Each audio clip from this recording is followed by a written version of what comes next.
Narrowing the gender gap could lift global GDP by 20%, the World Bank says. When women grow, economy grows. If women lag behind, so will the nation's talent pool.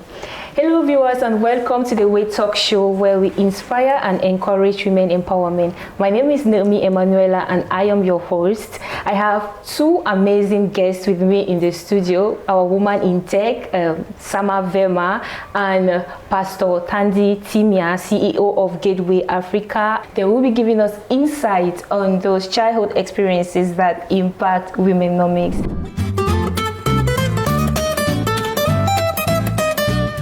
Welcome back. So you would be wondering, what is womenomics? Womenomics is the idea that women growth will lead to countries' economy advancement. I would like to give the floor to my first speaker, Sama Verma, a woman in tech. Hello, Verma. Hi, Emmanuel. How do you feel being here today? I feel amazing. Thank you very much. So I would like to ask you, yes, what is childhood trauma like? And what are those experiences that impact the woman as she grows? Okay, thank you very much. I'm Sama Verma, and I'm a technical support engineer at SolarWinds. So for me, childhood trauma is a series of depressing, distressing events or experiences that happen, since we're talking about a girl child, so that happen in the lives of a girl child while they're growing up. So it could affect them positively or negatively. And I know why I said positively. I know you might be thinking, why did I say positively? So the impacts varies. It could be physically, it could be psychologically, it could be emotionally. So firstly, we'll go with the short-term impacts. Short-term impacts could be mental issues that could last, and we could call them PTSD, that's post-traumatic stress disorder, that could last. That's if you let it stay there. And I said positively because most people fight back. Most people are like, okay, I know I went through this. I'm not going to let it define who I am. So I'm going to use the disadvantage to my advantage. So, but then most people just sit down and be like, okay, I went through this. I'm not going to be able to get through this.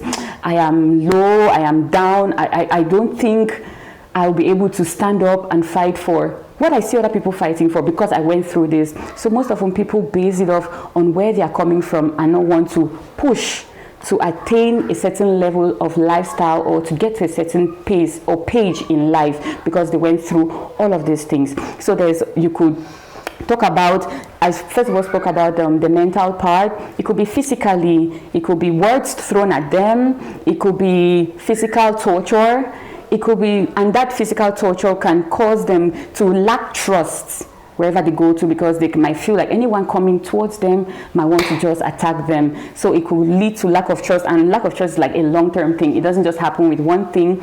And also, lack of trust could not just only be seen with one approaching. It could be trust in relationships, trust in finances, trust in so many departments of one's life. It could be in your career as well. So this can affect the woman while she's growing up and while she's already a grown-up in whatever field she finds herself. Thank you. I'll come back to you for interactions. Let's move straight to Pastor Timia. Pastor Timia, hello. Hi. How is it like to be here today? Well, I feel very excited. It's a pleasure to meet you, Lady Velma, and I'm looking forward to our exchanges for the rest of the evening. All right, thank you. Now, I want to ask you this.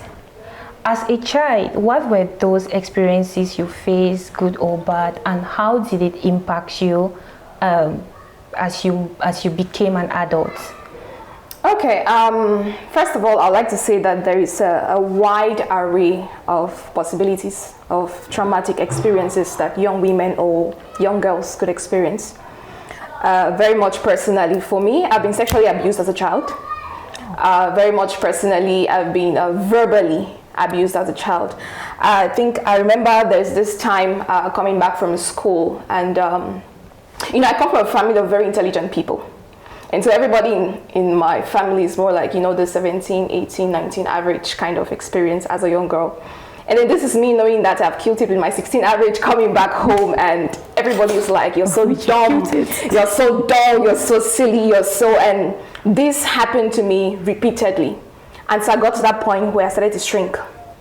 I didn't feel okay sharing. I didn't feel okay interacting as much as I normally should have with people who were maybe friends or family members, because I felt I was not enough. And trying to maybe express myself at one point, I was shut, you know, just shut up. You have nothing to say when every other person has been studying, you know, you've been unserious. And so this created some kind of isolation. And growing, I really had difficulties trusting people, because I felt like it was all about me. It was about the world I had built for myself. And so even when it got to other aspects in my life growing up, I felt that I had to prove a point. Yeah. I was always at that point where I had to do extra because I had to prove a point to people, and this affected me in career. This affected me in relationships. This affected me even in how I related with persons in the family. And so I think maybe 10 years down the road, there were issues that I was dealing with that I couldn't share with anybody in the family, because I had come to that place where I could figure it by myself. I'm this strong woman, I can do it, I can, to the point where I started losing out on opportunities, because that effect began to find expression.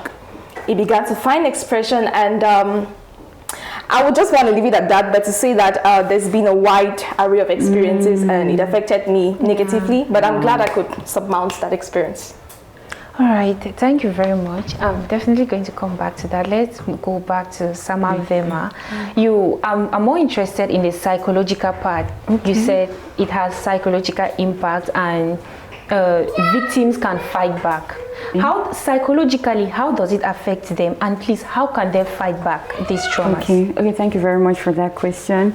As I said before, when fighting back, you should be in a conscious state to be able to fight back something. If you do not know what's wrong with you, you'll not be able to fight what back. You do not know. Yeah. So first things first, you have to identify the problem.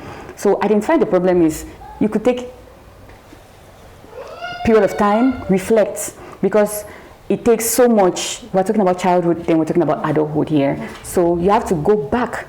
So you have to be able, because most often people create defensive mechanisms and they suppress their memories. Like, it's too bad, I do not want to remember. So to be able to remember, you might need to take a lot of time, probably relaxing music or therapy as well. But then if you cannot afford therapy, you could do it on your own. So you decide, okay, I want to know what's making me probably lose this man. It's the same trend. What's making me lose this job? It's the same trend. Yeah. What's making me spend a lot of money? It's the same trend. So you find that there are trends, there are patterns, and you want to know the root cause of this. So you now stay back on your own with the Holy Spirit too, and ask for God to throw lights, show you those parts that might have been hidden from you, because as I said, you might have suppressed those memories and now you want to figure them out. So you ask yourself questions.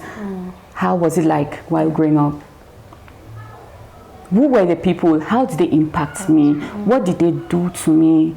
If you do not have answers, you could still ask your parents, you could still ask your siblings. They could be of great help, more than you could have imagined even. So while you go to them, be open. They might tell you the worst of things, they might tell you the best of things. So when you get the answer, the response, it's from there that you know that, okay, this is what I'm suffering from, and now I know what I'm suffering from. How do I attack it?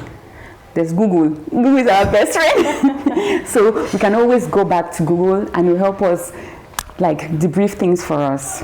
That's true. Sometimes you find yourself like you cannot keep relationships. Yes, it keeps failing and failing and failing. Same cycle. And it cannot be, people cannot be the problem all the time. All the time. Sometimes it's you. So you have to ask yourself, why this same trend in my life all the time? Then you visit. Yeah. I think that was a great point. Thank you so much. Coming back to you, Pastor Timia, I must say you had one of the worst experiences while growing up.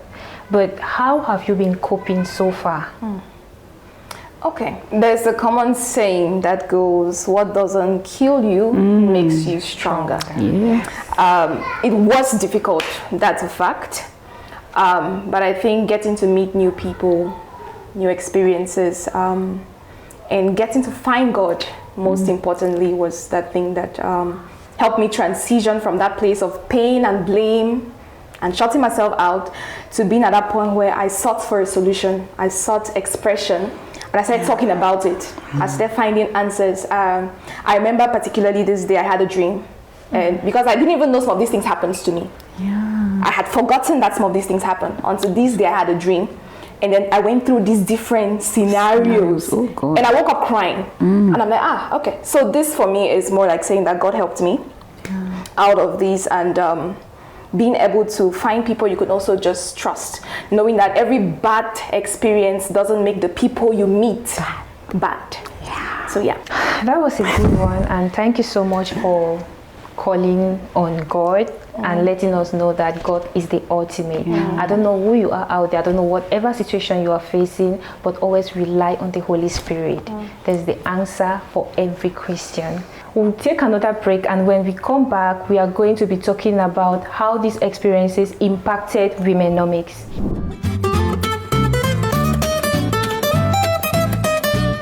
Welcome back, viewers. Let me move to my first guest.